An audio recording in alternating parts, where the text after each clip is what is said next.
Welcome to the ProFootballDoc podcast today, and this is a very, very special podcast today because this is actually our first podcast of 2022 with a guest. Typically, we don't do guests in season in football season, because there's just so much information. We just don't have time and whatever. In off season, we like doing guests, deeper dive things, and we hadn't gotten around to it because with Sports Injury Central now, we're doing NBA and Major League Baseball. So we've actually had a lot of stuff, but we're breaking the seal here. We've had a lot of guests on Pro Football Doc podcasts over the years. I mean, big time guests, in my opinion, from, the Teddy Bruschi to the Matt Hasselbacks, Phillip Rivers, you name it, but also big time, Adam Schefter has been kind enough, and Ian Rappaport. But today's podcast guest, I don't even know how to describe Rich Ohrnberger here. Obviously, Rich, welcome to the show. You're a friend, you're a neighbor, you're an NFL player, you're a Big Ten champion, football player. But you might now be best known as being a newsbreaker, scooping Schefter, Rappaport, and everyone else on the Tom Brady /BA thing. Welcome to the show, first of all, and very patriotic. You know, red, white, and blue there. That's very Patriots color, even very patriotic there. Welcome to the show. Yeah, thank you for having me. I love what you're doing with the website, especially now being a retired football player and being very interested in my fantasy football teams as opposed to the teams I used to play for. Your website and your Twitter feed is a must for everybody. So yeah, that it is a pleasure as always, and like you said, neighborly. It's good you've been on my show many times. It's good to be on your show now. No, it's great, and look. I think your Twitter's a must follow. You're breaking national news out of San Diego. Tell us about your experience with that, because let me tell you, maybe some people don't know what you had said. Maybe recap it for them. And I think you got a lot of slings and arrows tossed at you after you said what you said. And then in the end, I mean, you obviously have to feel exonerated, right? Well, what's interesting is none of that stuff really bothered me or impacts my life in any ways. The truth of the matter is, no matter if you're breaking good news or bad news, somebody's going to be upset by it, because good news for a player could be bad news for a franchise. Good news for a franchise could be bad news for a player. And fandom, as we all know, and fans are very fickle people. They're very emotional people. And so my reporting, specifically talking about what you're alluding to with the Buccaneers and the fractured relationship between Bruce Arians and Tom Brady, when that report came out, there were a lot of naysayers. There were a lot of people who didn't believe that was accurate at the time, especially when Tom Brady unretired and elected to come back and play for the Buccaneers. But in my opinion, and after hearing what I heard from multiple sources connected to that story down there in Tampa, I was blown away that they were able to bury the hatchet, because there was real discord during the course of the 2021 season. So I was giving the Buccaneers flowers. I was saying things like, geez, for Bruce Arians and Tom Brady, and for this coaching staff and Tom Brady to fix whatever needed to be fixed for him to come back and play for them, good on them. And truthfully, even after Bruce Arians stepping down from his role as head coach, handing the reins over to Todd Bowles, and resuming his work with the Buccaneers in a front office position only, I still give them a lot of credit, because there was, I believe my reports were accurate, there was a lot of issue between Brady and his head coach, and for him to, in some ways, find a way to make this work. Bruce Arians, maybe he was forced to. I don't know that. That would be speculation. But to find a way to make all these pieces come back together and fit, credit to that organization, credit to Tom Brady for doing it for one last run, because I don't know if he re-signs with the Tampa Bay Buccaneers, but I do know him being there makes them a Super Bowl contender. Yeah, and you make some good points here. I mean, obviously, I saw your reports and I saw some of the people panning you, but I know you well enough. It's not worth it to you to make noise if there's no noise there. You wouldn't go with something. You're confident in yourself and what you're doing. You're not trying to do that, and what you said wasn't horrible. Look, I don't know about you, Rich, but I'm not trying to throw. I'll say my wife and I, we get along great, but we have our discord moments, right? And that doesn't mean that you ever hate each other. Can't, and I'm not, the bottom line is your report about putting in the game plan and then Arians coming in and red penning the thing.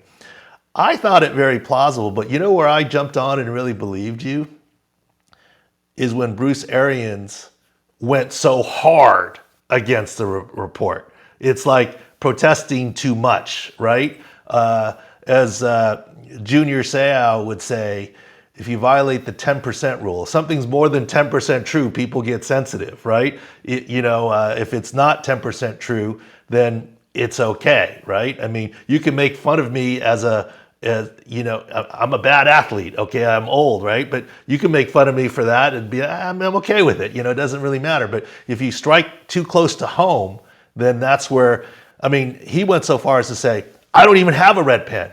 I don't think you were saying it was literally a red pen. It was just marking it up, like making some changes, right? And if he went that far, I was like, there's something to this. And, I also jumped on it because Bruce. We lost lights in my studio. Oh, because you got the fancy, you got to move around a little bit. Don't worry about it. There we Look at that, go. Marcus. That may not be the last time during our conversation. You got to talk with your hands more and wave, and your studio lights will stay on. No, I mean, even with the Antonio Brown thing, okay, when he walked off, right? Bruce Arians said, he opened the press conference after the game with, Antonio Brown is no longer a part of this team. Not Antonio Brown won't be a part of this team going forward. He opened it by saying he is no longer part of the team.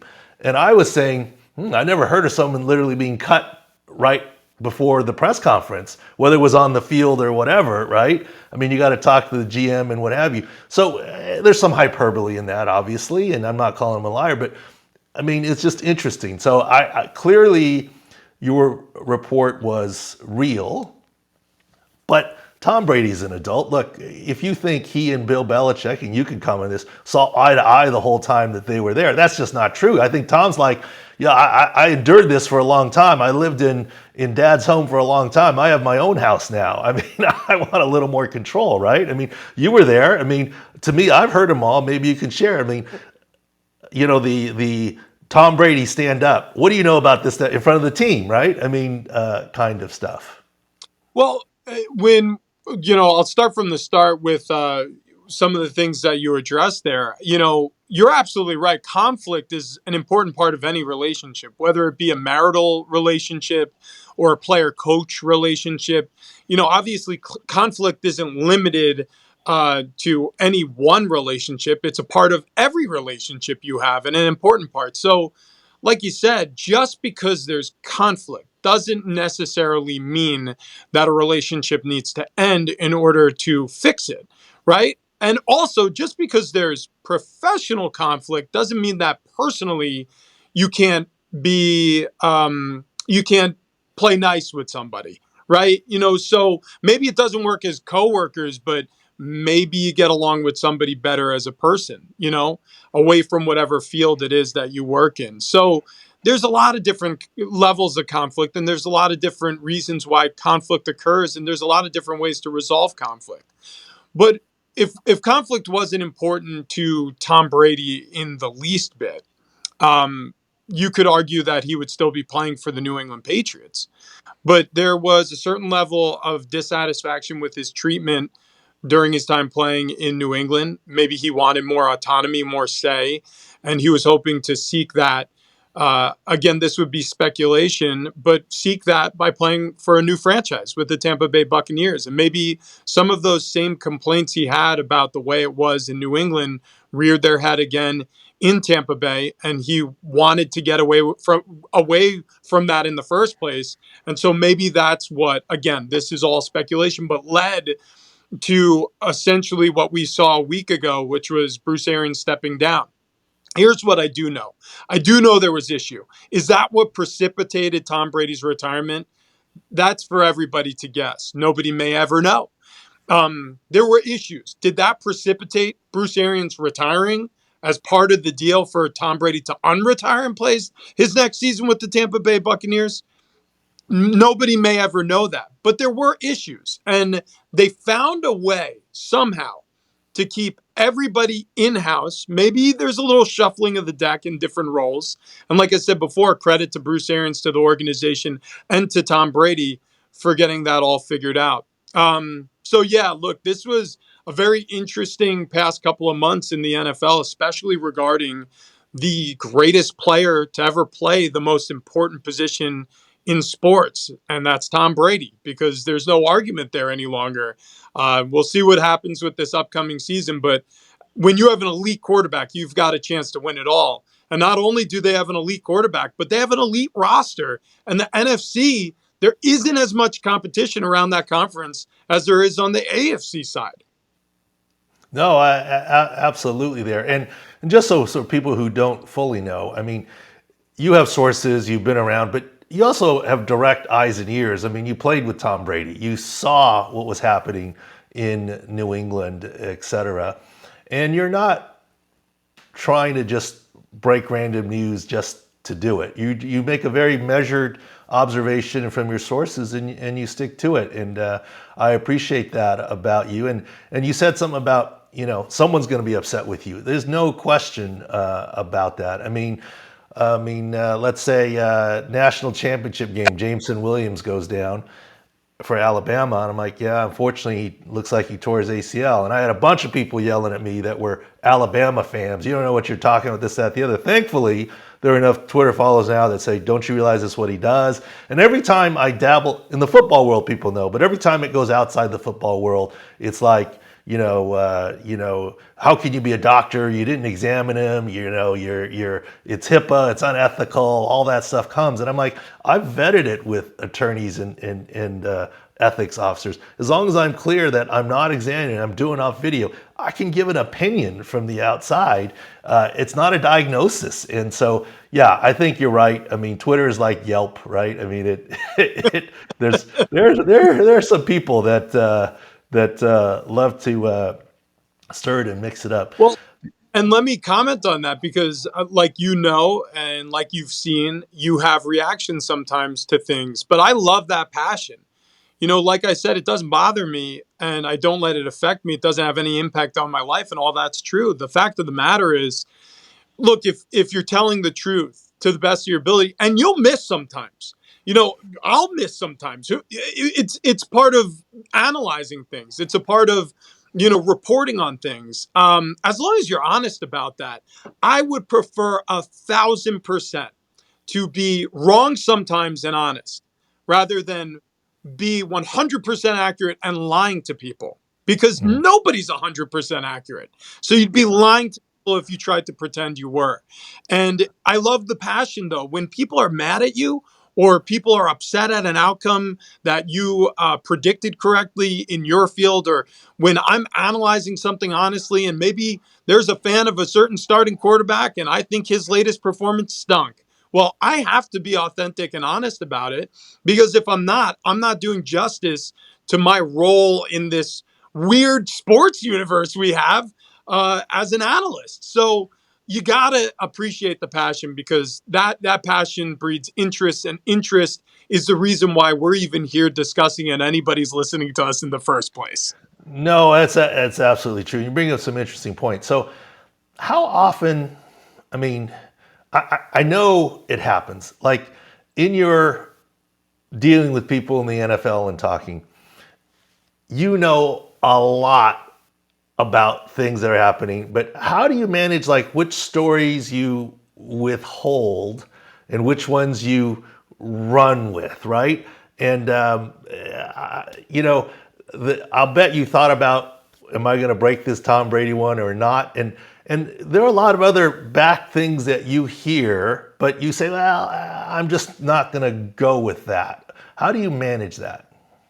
Well, I mean, look, I mean, my role typically is not somebody who's going to be breaking news on a daily basis or even a monthly or annual basis. It's not really the lane that I reside in all that often. And oddly, lately, there's just been a lot of information coming my way, and so it's just you have to be very discerning, obviously, and like I said before, you have to be honest. So if you get something wrong, it's important to admit if there is faults along the way, and also kind of speaking out of the same side of my mouth, if you have something right that doesn't sort of feel like it's fitting the popular narrative, you also have to stick to your guns, and you also have to make sure that you 100% with the same authenticity that you reported something with, you back up that story with. So look, that's a tightrope that, like you mentioned earlier in this conversation, that Adam Schefter has to walk constantly. That all of them, Ian Rappaport, any of the major, Jake Glazer, any of the major newsbreakers around the NFL or any sport. You look at the Bob Nightingales covering MLB. You look at the JP Morosi's covering the MLB. The Ken Rosenthal. These guys are given so much access, whether it be relationships with agents, players, front office folks, wherever the information's coming from, they have to fully vet it before making it publicly known.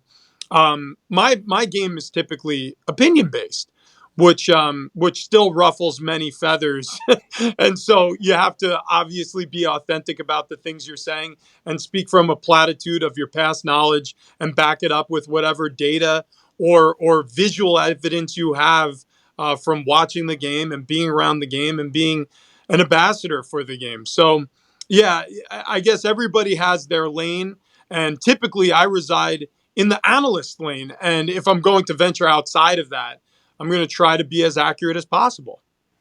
Well, you and me both. I decided a long time ago, and I think it was lucky, that I would only use analysis. My eyes, my ears, my brain, looking at video. It would be unethical of me, and I never call another athletic trainer or a team physician, hey, what's your guy got? They wouldn't tell me anyways. But it's just funny how, like, for example, when the whole Aaron Rodgers thing came out with the vaccinated, immunized, the only thing I was saying was, look, I knew the Packers knew. I knew people in the NFL knew. I knew people in other teams knew. Why? I knew about it. I mean, if I knew about it here in San Diego, I can't be the only one. And I didn't go with it because potential HIPAA and why, and I didn't, whatever. And all I was saying when Aaron Rodgers controversy came out is to say that the Packers didn't know is ridiculous. I mean, guys in other teams knew. I knew. I mean, it is what it is. And but staying in that analysis lane, and you're right. That's why I don't delete tweets. If I'm wrong about an injury and I miss, and it's just video. I mean, it's 95%. But and the other thing is, I love. Look, I always say, like, coach speak. A coach will say, John Harbaugh will say, Lamar Jackson looks good this week. I think he's going to play this week in the season.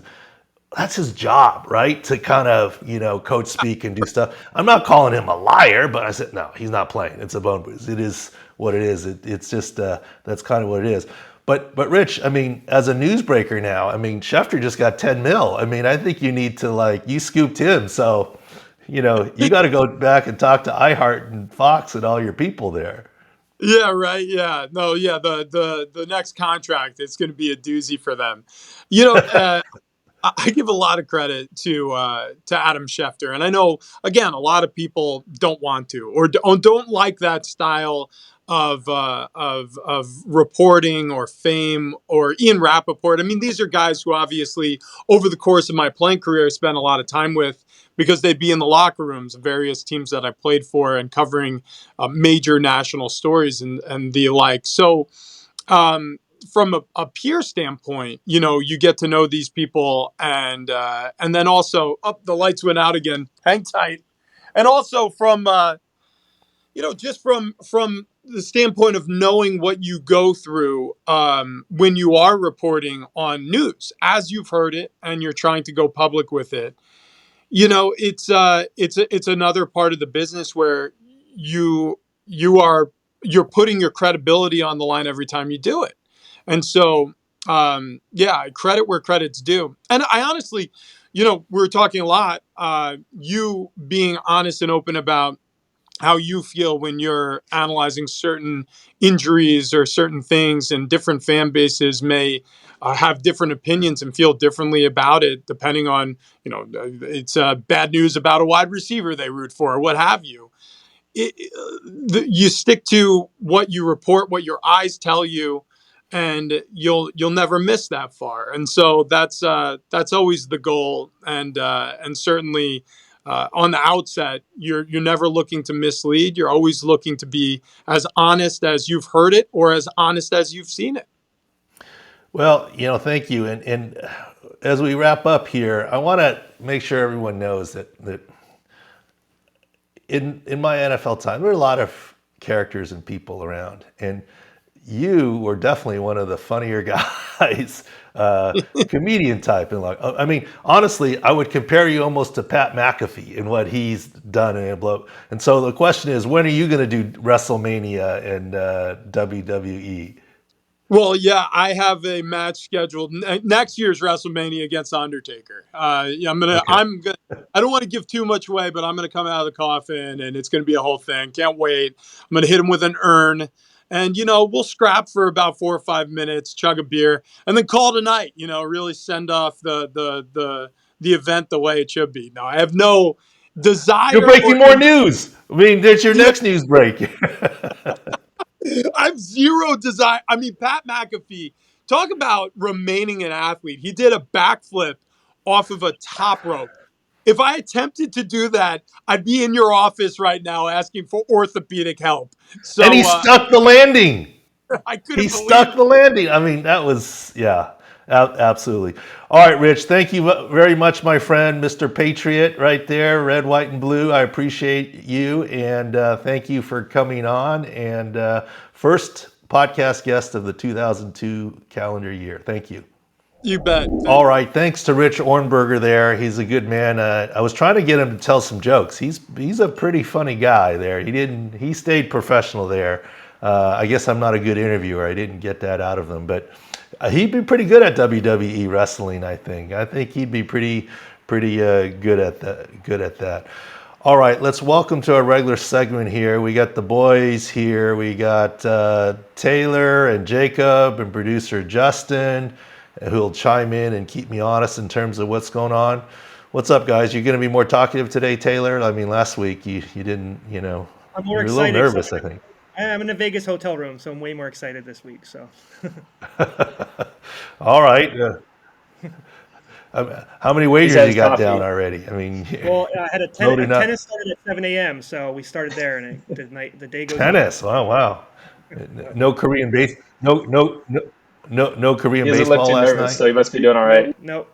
The MLB started. I gotta focus on one baseball. It's too much. That was the lockout. I had nothing else to focus on. All right, so we got a lot to cover today, so we'll try and go through it. I mean, I just try and go by what's newsworthy. Obviously, the NCAA game tonight is huge. Masters week. No, I'm not going. I had thought about it. Too much travel. We got, NBA playoffs around the corner. Lots of injuries there. Major League Baseball. Boy, they're dropping like flies. We'll cover that. NFL, you got the draft and other things to cover, and then we'll have a Beast of the Week. So leading off, let's see, what do you guys want to cover? We'll lead off with North Carolina versus Kansas. Let me ask you guys this question. That game, Duke versus North Carolina, was pretty good. I thought it was a great game, right? And a couple of observations I will make there. First of all, it's amazing that was the first time they ever met in March Madness. It's amazing. And conspiracy theorists will say, well, because they always keep them apart because of TV, whatever, the East Coast bias, the whole thing. But was it just me, or did Roy Williams seem a little extra happy that North Carolina won in the end? I mean, I understand that's his team and he's going to be happy. Now, what's Roy Williams going to be doing tonight? He was Kansas and North Carolina, right? I mean, okay, one more as an alma mater, but still. But didn't he seem like, for a public figure, like really extra jacked that North Carolina won that game? Or was that just me? I've never seen him move so fast. Never seen him move that fast before. He jumped out of his seat and he stayed there. Yeah. He's probably more excited to see the end of Coach K. Do you guys think Coach K should be in the GOAT conversation?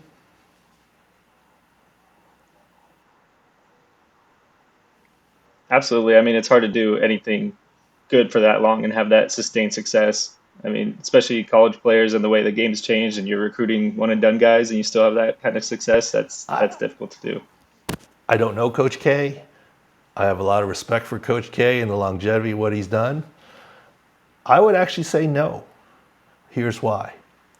I mean, maybe I'm a prisoner of being West Coast, but John Wooden, 11 out of 13 years, right? I mean, that's the GOAT. That's the Tom Brady. But here's the other thing where I think he's, 42 years, amazing. I take nothing away from Coach K, period. Amazing what he's done. But is he the baseball player that hit 25 home runs a year and played for 20 years? Yeah, he's got 5 titles, so he's won. He's won some World Series, so to speak. But here's why I don't know that he is in a GOAT conversation. Tom Brady would not be the GOAT with all of his accomplishments if he lost more games to Peyton than he won. Right? He just wouldn't be the GOAT, even with the Super Bowls and whatever. Fair, yeah. Right. Coach K's Duke's number one rival is North Carolina. Right. What was Coach K's record against North Carolina? Career. Under 500. 50 and 50. 50 and 50. We'll have Taylor come back with that. He was 50 and 49 before losing this game. Okay. Can an Ohio State coach be labeled a GOAT if he's 500 against Michigan? No. Just a question. I don't think Great play. Great coach. People will probably hate me for that. That's a side comment. Yeah. I just, I don't know that he's a GOAT. You can talk about it, I guess. But, I mean, GOAT in terms of longevity and what he's done, he's a great coach and the whole deal. Take nothing away from him. But I'd have to say that's not close to what John Wooden did. And it was a different era, different time, different whatever, and probably cannot be replicated today. But Coach K, 42 years is pretty awesome. All right, sorry about that side note there, but it's all right. Speaking of GOATs, we can go to let's LeBron finish and the up Lakers because this will be that's a whole other record. thing there. But NC2A, Bacat, how do you say his name? I don't know. He's going to play. This is the Super Bowl. He's going to play. Tape it up. Yeah. But how well? We've said 6 score, low 80s. I think offensively and rebounding, he can be okay. He's a big-bodied guy. I mean, he might not sky and be athletic, but, rebounding defensively is about blocking out, and he's going to get all of those. Right. And offensively, I think he knows where he's going, so he still can shoot and score some.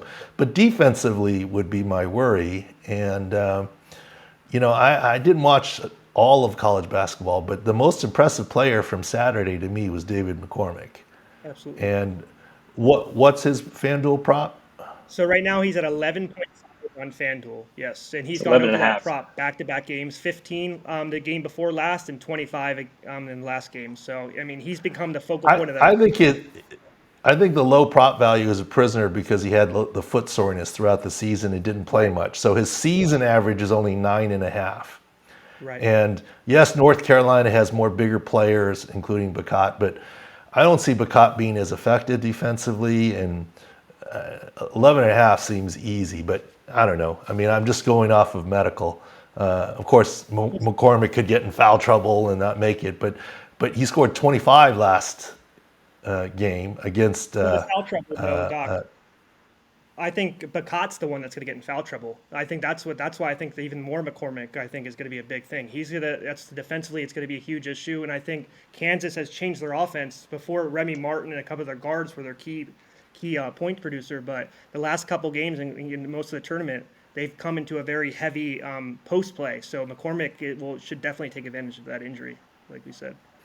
All right, so that's the big game tonight. The other big news for the week, sporting event-wise, is the Masters, Augusta, right? And talked a little about it with Rich Ohrnberger there. But look, maybe I'm a prisoner of being lucky enough having been to Augusta and the Masters. The TV does not do it justice how hilly it is.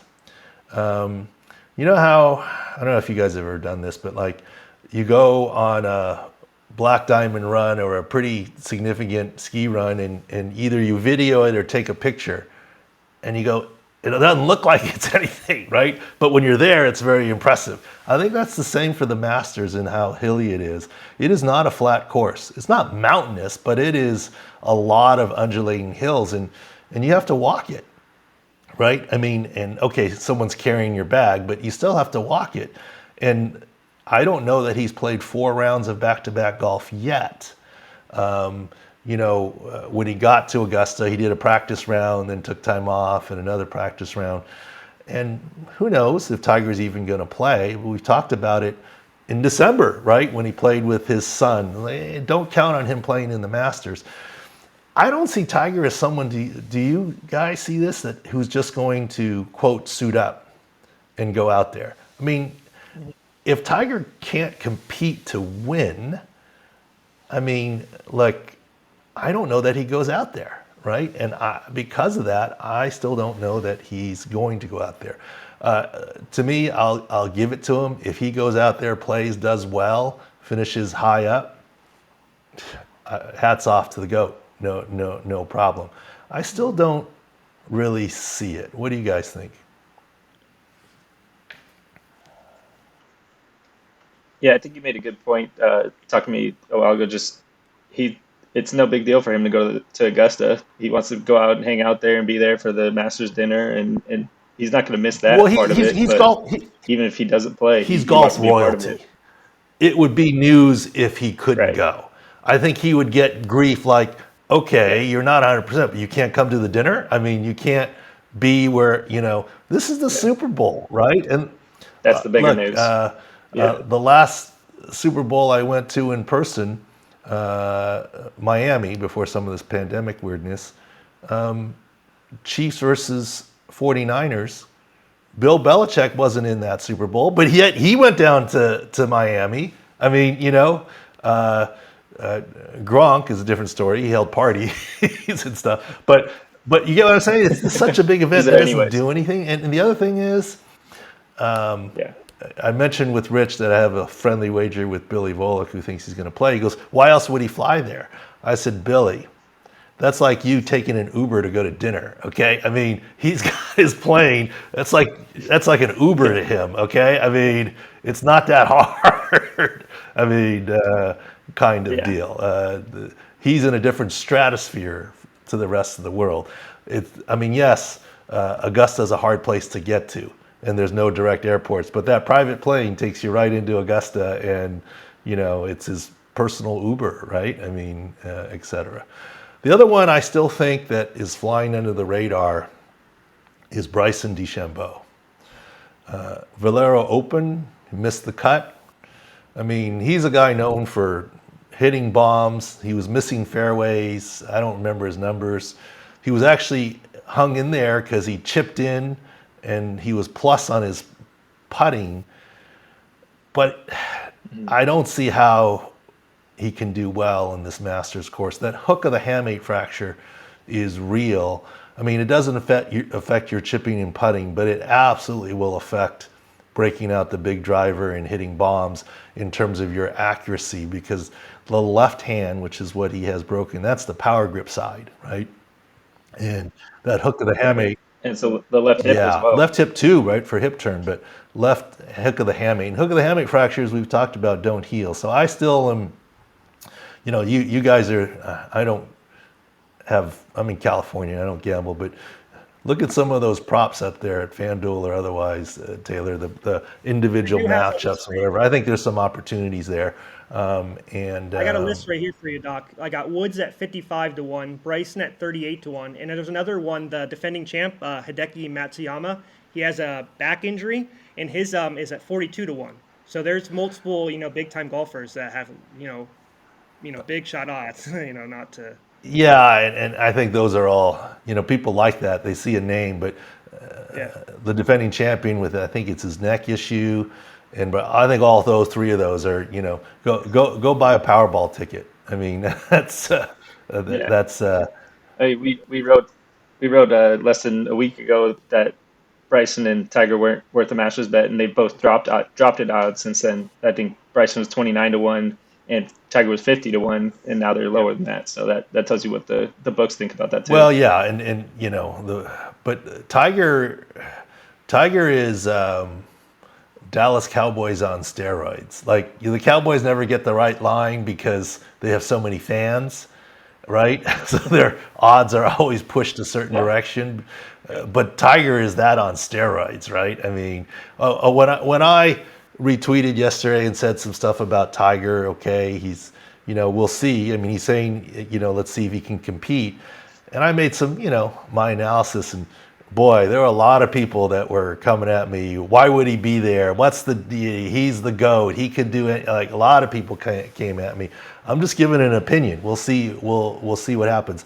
And I'm not deleting any tweets or anything. If he finishes top 10, I will, hats off to him. I don't even think that's in the realm of possibilities for Tiger at all, but it is what it is. And here's the thing. We do have a panel of doctors. They agree with us, and a good number of them, myself included. I don't think I'm a golf, oh my God, expert, but I have operated on PGA players. I have covered, the golf tournament at Torrey Pines in the past. And, just knowing body mechanics and other things, I still think it's he's not really going to go. All right, so where do you guys want to go next? That was Masters. Where do you want to go next? Let's go to the Lakers real quick. I mean, everyone's talking about them, but it's I think we've been on the injury angle from the start. I mean, we wrote how it's kind of derailed their season. Now LeBron's missing key games with that ankle, and then the Baker cyst on the left knee. This is kind of the 1 year that injuries have caught up to him.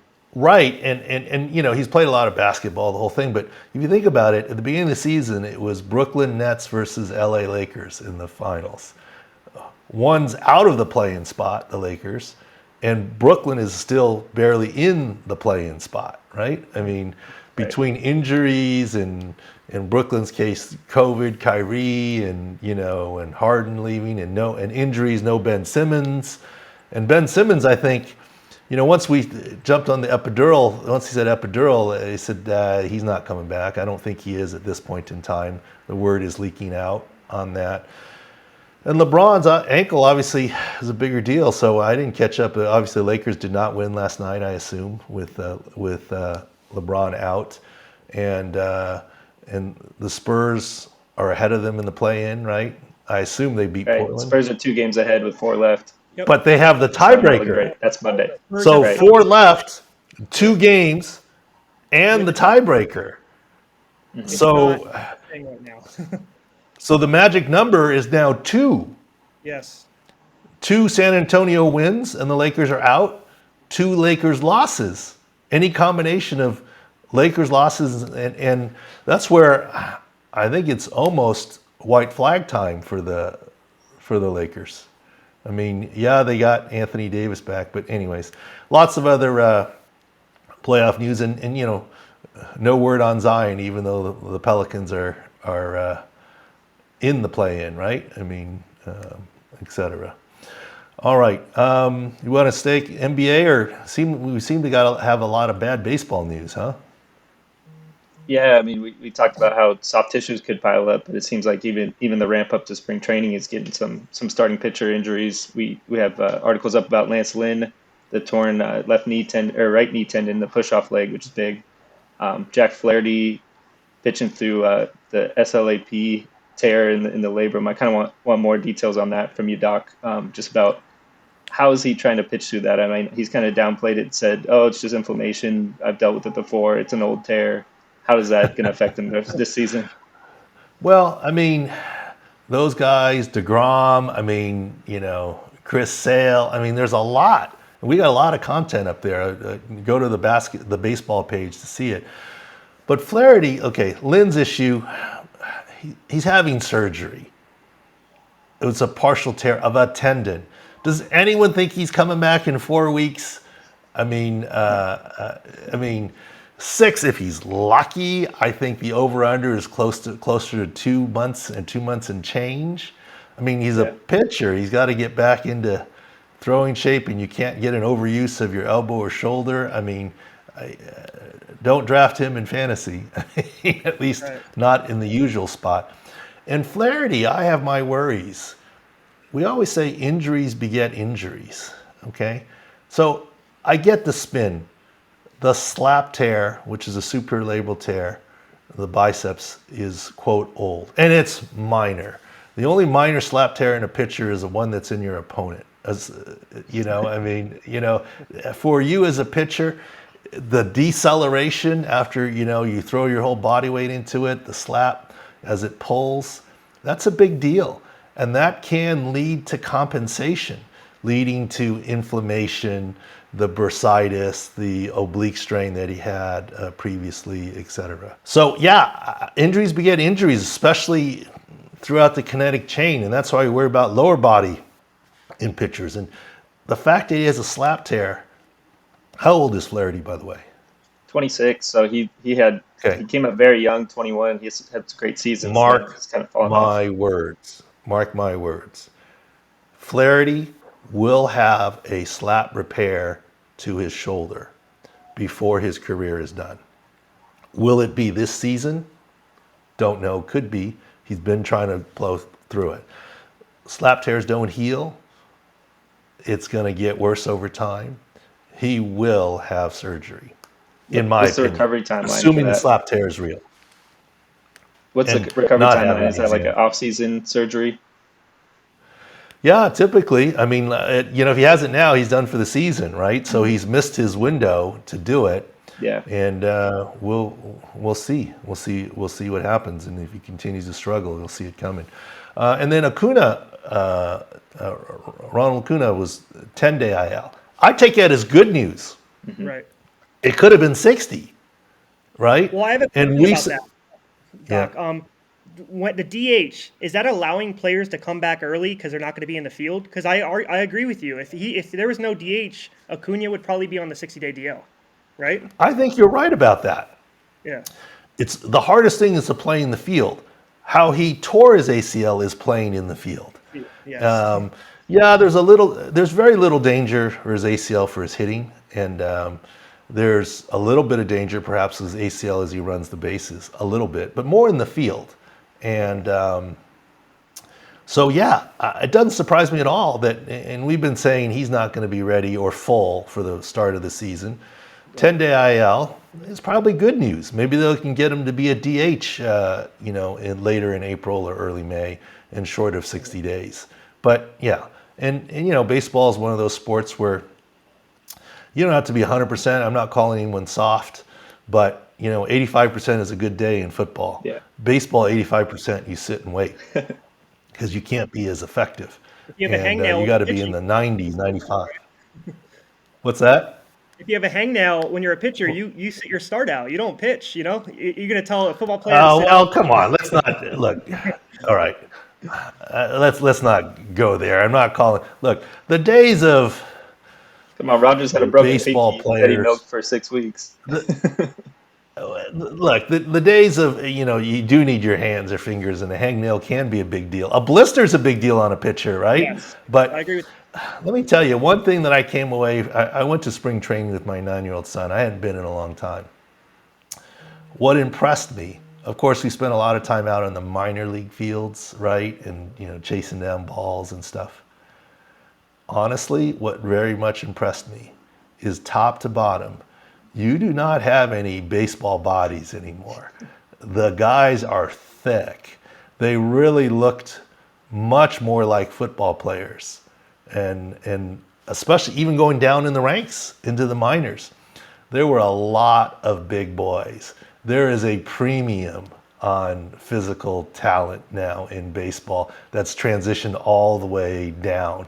It's not the stereotypic Babe Ruth with the pot belly, or quite honestly, San Diego great Tony Gwynn, especially late in his career, obviously a great athlete. You don't have that anymore.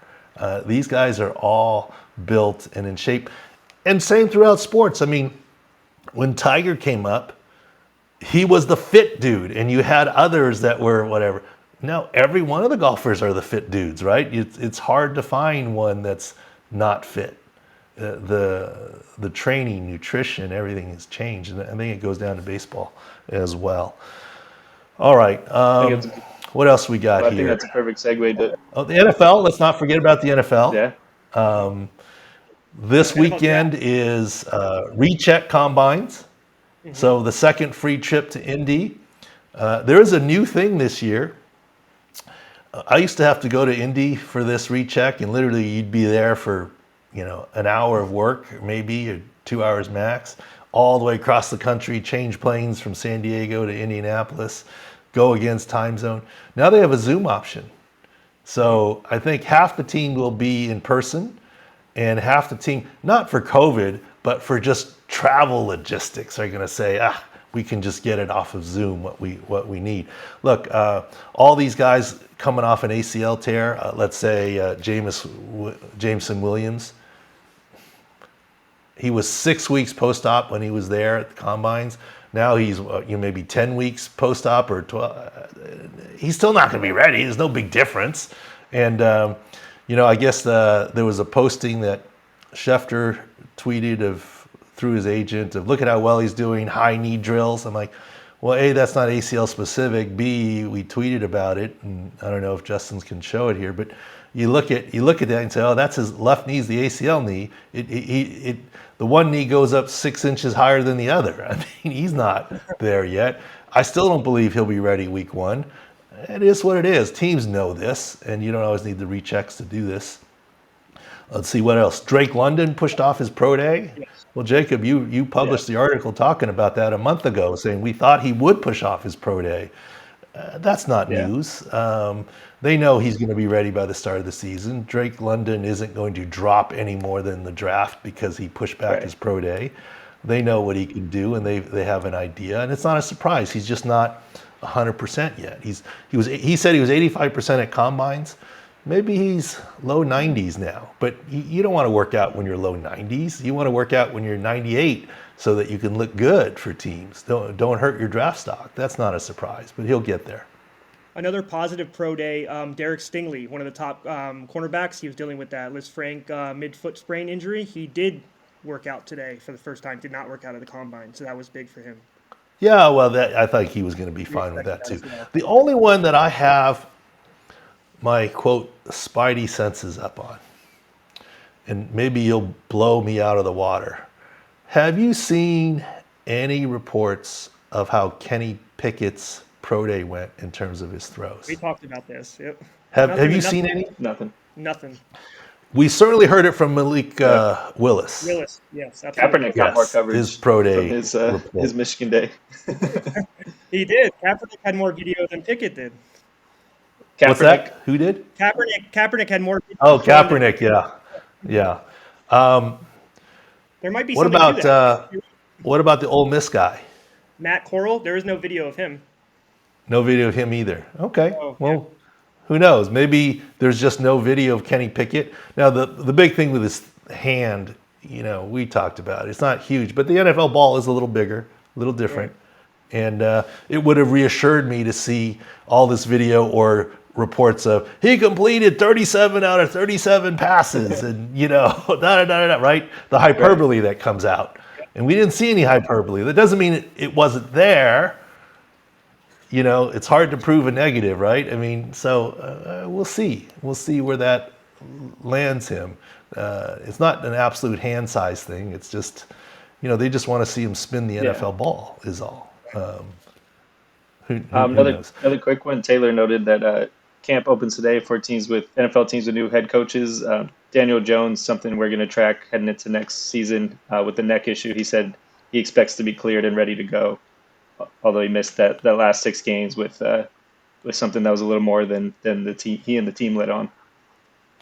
Yeah, I think he's probably going to be okay. And so the coaches, the reason why you can start the off-season programs early and you get an extra mini camp is, to be fair, if you're a new coaching staff, you want to see your team before you draft, at least in person, right? So that's where you get the mini camp and you get a jump on OTAs a little bit. That's sort of the advantage. A little bit, I'm sure they would police it, but I'm a little surprised where a team just doesn't rotate head coaches even year, odd year. They get the extra time, right, between 2 guys. I'm joking about that, but in the NFL, if you ain't cheating, you ain't trying, right? I mean, you get the extra mini camp in time. All right, so don't want to run too long on this podcast. We have to end on Beast of the Week, and I know Justin will put up some video. I am honestly very, very impressed. Look, I've worked in WWE before. I've talked about it. We've talked about it with Big E, right? With his neck injury and C1 fracture. I've worked in WWE before a lot. Yes, it's scripted. Yes, it's quote fake, but the injuries are real and their athleticism is real. Look, I mistakenly thought Pat McAfee, he announces WWE, he'd go out and, be super entertaining, but be more of an entertainer than wrestler.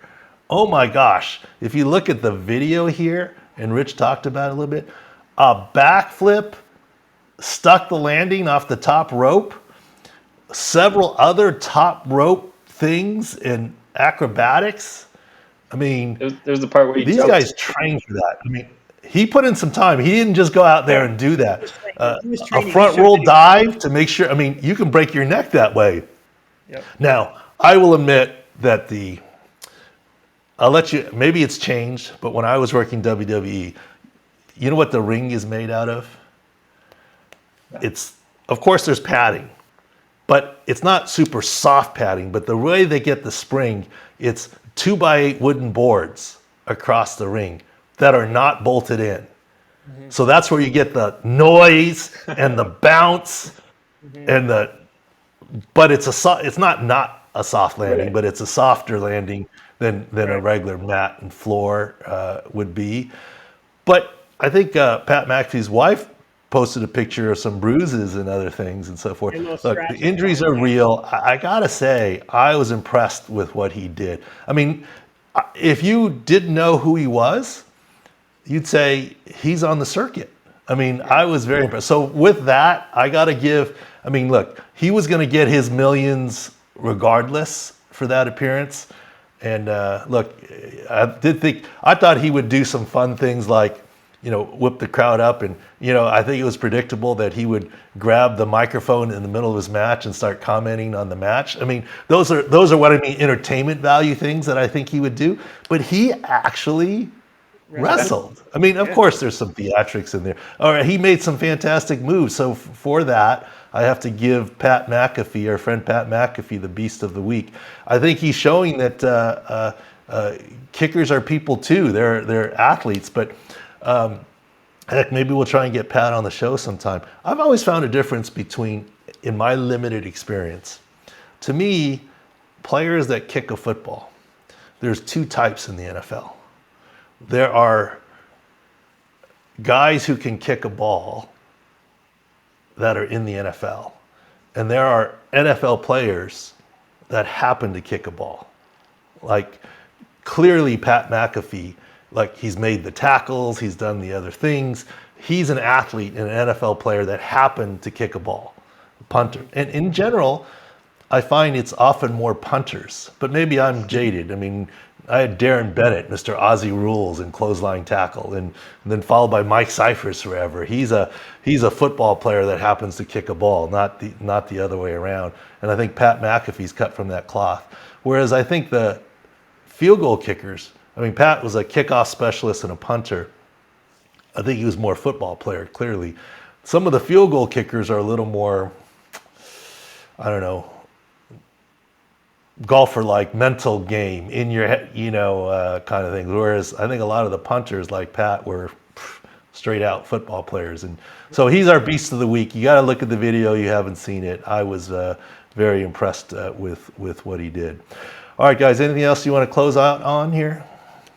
No, just always check out for updates. Sports Injury Central. We have a lot of baseball coverage. We're going to finish NFL draft coming up. That's going to be big for us. And then obviously NBA playoffs. Yeah, and I'm appreciative of the whole team here. Thanks for coming on, guys, and I'm appreciative of the Sports Injury Central docs. And, there's a lot of sports, a lot of stuff going on, and I think that's very helpful for us.